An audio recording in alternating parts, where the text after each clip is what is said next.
Thank you for watching, liking, commenting, sharing, and subscribing right now. I have the fortune to be talking to Chris Pirillo. He's a technology guru extraordinaire, and his two dogs, his sidekicks. Wicket is here, and Pixie's walking around right now. We're here at Pirillo headquarters worldwide, and Chris is on Twitter at Chris Pirillo. Chris, thanks for taking some time to talk with me today. Sure, no problem. Yeah. Well, you're breezing through town on this whirlwind tour. Yep, it's the road trip. That's how it works. So Chris, how did everything get started? I mean, I saw your setup upstairs. It's incredible. You got it live streaming 24/7. How did all this come about? Well, the live streaming happened because, I just kind of stumbled into it. But that's how everything has always happened with the things that I do. It's always happened that way. I mean, going all the way back to when I started online in 1992, before the web was online. Yeah, and you've been online Ever. forever. Right. Yeah. Well, pretty much. As long as it's been certainly around. right. Yeah. It's certainly long before many people knew what it was. And so, as things have changed, I've always kind of stayed the same as the technology has changed around me.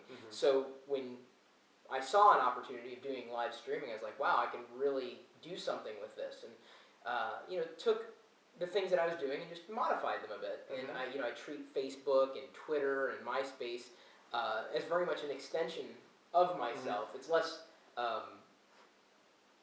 it's MySpace, but it's on their website, knowing full well that some people would rather find me there than where I exist elsewhere on the web. Right, and you've also got GnomeDex, Right. which is probably one of the premier conferences for the tech community. I would, at least in Seattle. I think it's pretty big. In Seattle, and Mashable just they wrote a review of Seattle's social media scene, and it was written up quite favorably, and I really appreciated that, because that's been going on for 9 years. Certainly a lot longer than most people have been online, but a lot longer than the term social media has even been around. So, like I said, I mean, all these tools and services come about, and you change with the times, and if you can't adapt to those new models, then you're not really understanding the power of the internet and how these services work and how they can exist together. Yeah. Now you also do some work with CNN. Did they come to you, or did you go to them, or how did that happen? What are you doing for them? No, they came to me because I was doing live streaming, and they said, "Hey, we were wondering if you good, Wicket? We were wondering. No, don't stay away, Wicket. I'm trying to talk. Daddy's trying to talk. He has no idea what's okay. Yeah. He's a little needy. It's okay. So anyway, while I was doing the live streaming thing, they were looking for some content in terms of technology, and I mean, not just live streaming technology, more technology topics. And I said, sure, I'd be willing to do something. So then I started doing things with CNN.com live, and then now I've just started doing articles for them on a weekly basis. People sending questions, I answer them, or do some kind of article as a pundit, various and sundry topics, but largely related to the world of technology. Right. So what do you think about the recent kind of battle between CNN and Ashton Kutcher trying to get to 1 million? What are your thoughts on that? Yeah, it's interesting. Ashton retweeted a video of mine on someone else's account, which I'm fine with, and I watched the numbers like that to the video, and honestly, he didn't send as much flow as I thought he would have with that many followers. And it was a valid video. It was like, my definition of social media and how certain people get it and certain people don't. And a lot of people have seen that particular video and said, wow, that's a lot of passion. Well, it's because I've been doing it for a lot longer than it was a buzzword. Yeah. So he retweeted it, linked off to my account, but I just didn't see that much flow from it. And he's pretty... he had a lot of followers at that point, not 1 million, but 700, 800,000 a couple weeks ago. Yeah. Certainly a hell of a lot more than me. And he just didn't send flow. And I've seen a lot of people who have a good amount of followers, but they have no flow. Right. I mean, in terms of tweets or retweets or clicks. I mean, if I send out a link on Twitter, I watch the stats. I see what are my followers, what do my followers like, what they don't like, what do they want to see more of, and I don't track everything. But if I use bit.ly, bit.ly, I don't know if you knew this as a tip. If you look at any bit.ly link, the full short link, if you add a plus sign to the end of it, it'll take you to the stats page. So I posted something on WordPress, and almost immediately 2,000 clicks. It was pretty quick. Posted things on Firefox, I can get a couple thousand clicks. So generally speaking, I can get between 1,000 and 2,000 clicks on average, depending on what the link is. On my own, I can get about 1,000, but if it's retweeted heavily, I can get closer to about 2,000. That's a pretty good flow. Yeah. But that's about the same amount of traffic that I saw from Ashton Kutcher's 80,000 followers, or I'm sorry, 800,000 followers versus my 50,000 followers. Right. So it's not the number of followers as much as it is your gravitas. Like, what is, how much weight do you hold? Your influence. And, I try to keep as much as my influence, close. I'm not going to tweet something that I think is just a throwaway. And that's why I'm very, very, I do it very steadily, either throughout the day or sometimes night. I'm not incessant. Certainly, you're never going to see me post, 2 words or just an at reply that's, seen as like a stub, like it's going nowhere, like I have no relevance to it. So, and hopefully in using Twitter that way, my followers will know that either I'm tweeting something that I posted or that I find is interesting, something that I see is valid, and not just throw away. So I want to add value to my Twitter stream as much as I do my blog or MySpace or Facebook, any one of those mechanisms. And so it's interesting to see the race to 1 million, but it doesn't mean anything. I mean, in the grand scheme of things, it doesn't mean squat. Well, and now celebrities have reached 1 million mark. Of course, it's not. Okay, so so I'm never going to make 1 million. It doesn't matter. Yeah. If I have more influence, if I can exert more influence than someone with twice as many followers, awesome. Yeah. That's good for me because that shows how much my noise signal to noise ratio is. Yeah. And I've seen a couple of stat counters automatically generated the signal to noise, and they said that I have a pretty high signal to noise ratio, which is awesome to see. And that's something I take into account when I get a new follower, on my personal Twitter account. If they're just posting thousands upon thousands of posts, and I can see in the recent history it's just junk. It's right. Like, I really want to follow this person, and add that much noise or much information to my daily stream of information. And that's why, and I post things that I post to my blog because it's a great way of getting attention to it. But I always try to throw in a question or like something silly or something stupid, so that even if someone's not going to go click on the link, like the other day, and by the time someone watches this video, it may be here and gone. There was speculation that Hulu was going to be released on the iPhone, or a version of. And this is pretty big news. So someone on Locker Gnome, my blog network, had written this. And so I tweeted, I'm like, Hulu's coming to the iPhone? I'm like, wow, game over, man, game over. Quoting Bill Paxton from Aliens. And, I don't know if you remember that movie, or that particular quote. Game over, man, game over! So, anyway, I put that in the tweet, so even if someone didn't click on the link, they'll see, wow, there's a rumor here, this is going on. So they at least get the news, instead of saying, wow, look at this. The headline matches the link, matches the, there's a lot going on just in 140 characters, and you can maximize that space. Of course, making... You gotta leave room for retweeting. Retweeting, right, you've got to save characters for that.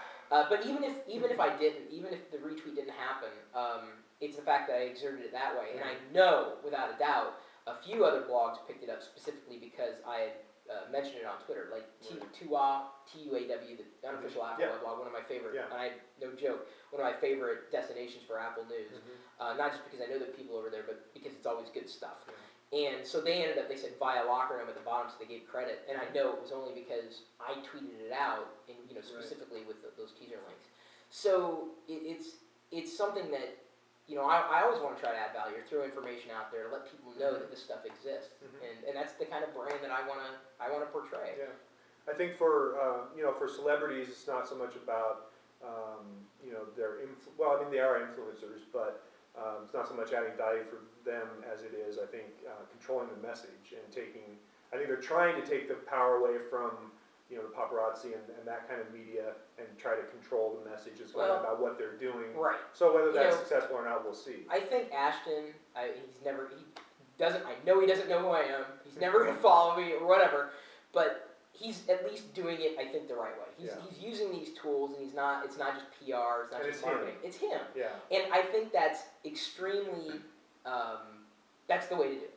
More than just setting a publicist up on an account. And I understand that's practical for some celebrities, but they're not grokking what makes this such a powerful medium.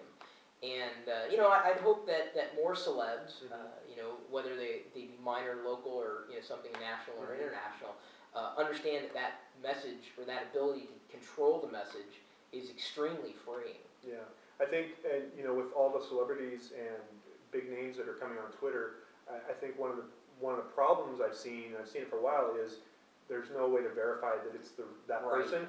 And so I would, any celebrities who may see this, I don't know, link to your website from your Twitter account, and then It's from important. your website, link back to your Twitter right. account, so that people can see that is the actual Twitter account. Right, because you are ultimately in control of your own brand. You can't control the message. You can't control what everybody else is saying.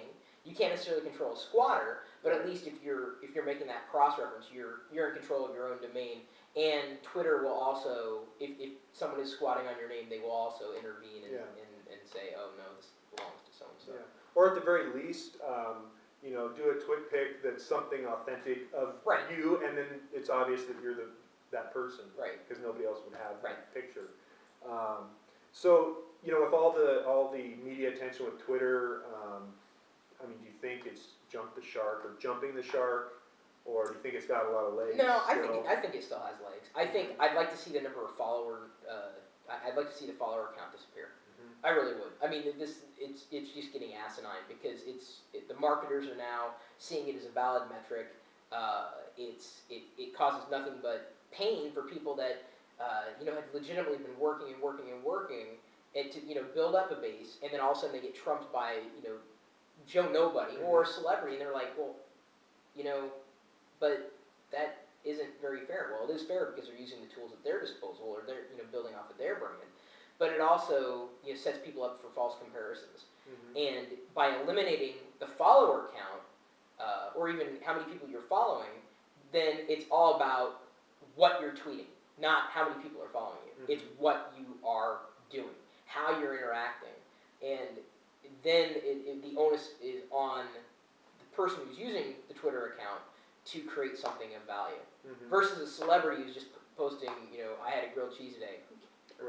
It's like, give something of value and I will follow. Or, but you eliminate those numbers, and suddenly Twitter becomes automatically a better ecosystem. Maybe there's some kind of metric that Twitter can provide that takes those numbers out, but gives you some kind of ratio or something that's not a popularity contest, but I think that privately, you can see how influential this person is. That's what I'm saying. Privately, it'd be interesting to get stats. I don't think Twitter's going to go that route. It'd be good to see that stuff privately, but I think the elimination of it, it needs to happen. It really does, because it's a bad metric. How many people are following you? And it's not that, hey, does that mean you're not going to talk about it? Well, no, because it's there right now. But if you eliminate that from the mix, you're going to dissuade marketers and SEO types, basically idiots and morons and parrots and people who just think they're into it when in fact they're not. It'll pretty much eliminates them from the equation, which doesn't mean that they would be there. It just means that suddenly it's their responsibility to create a value rather than a number. And there's a difference between a value and a number. Right.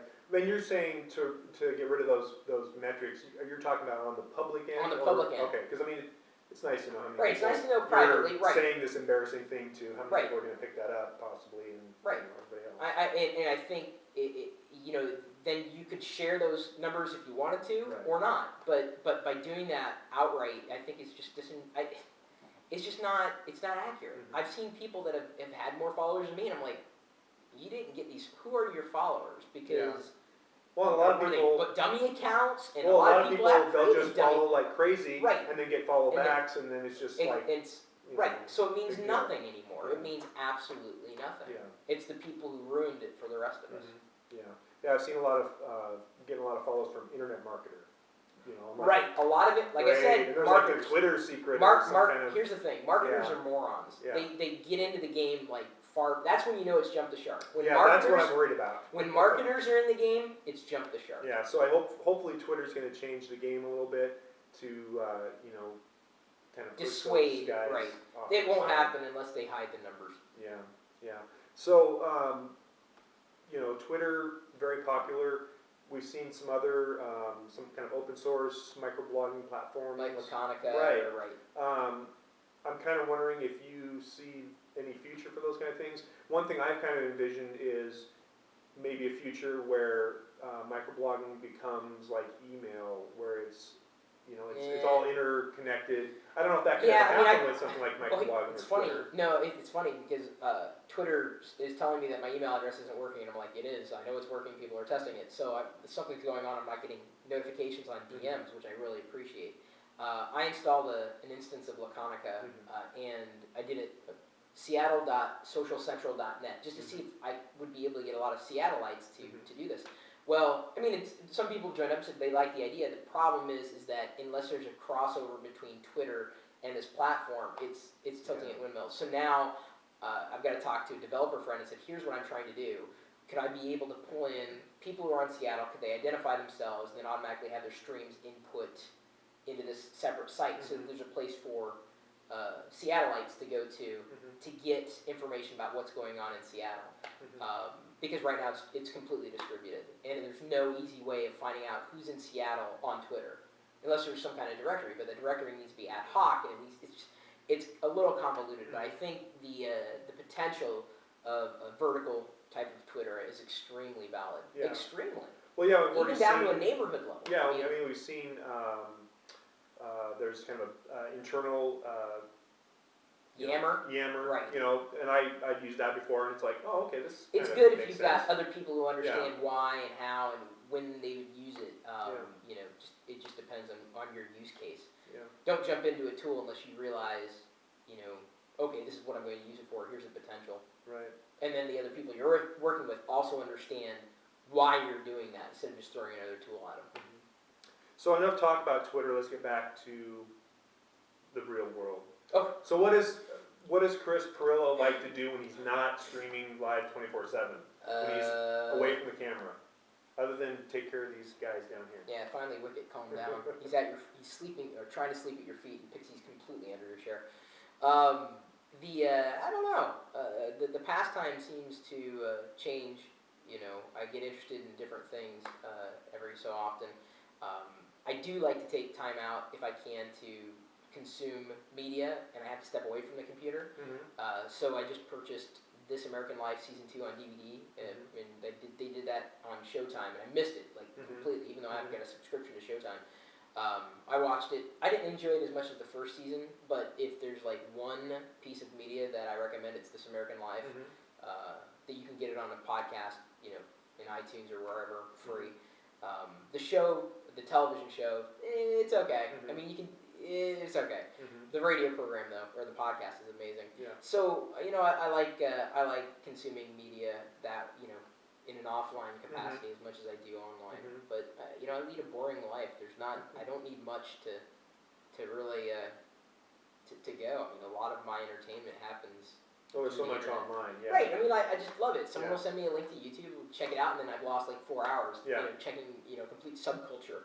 Yeah. And so, you know, that's something that I enjoy. I will, you know, because I really do believe in making connections, especially locally. If someone says I've got a tweet up or whatever, I'll promote it, and if I have a chance to go, I'll certainly attend. So yeah, I get out of the house, go to local meetups if I know about them or if I happen to be planning them. Usually at a bar, some kind of brew pub or whatever, and social events. But I really am a boring guy. I mean, I was never into the, you know, bar scene, so to speak. I mean, other than hanging out, I don't really do concerts. I watch movies. I'm not into sports or any kind of activities like that. So it's just the interwebs mostly. Pretty much, honestly. I don't need much. Yeah. I really don't. Yeah. Well, we've been talking with Chris Pirillo.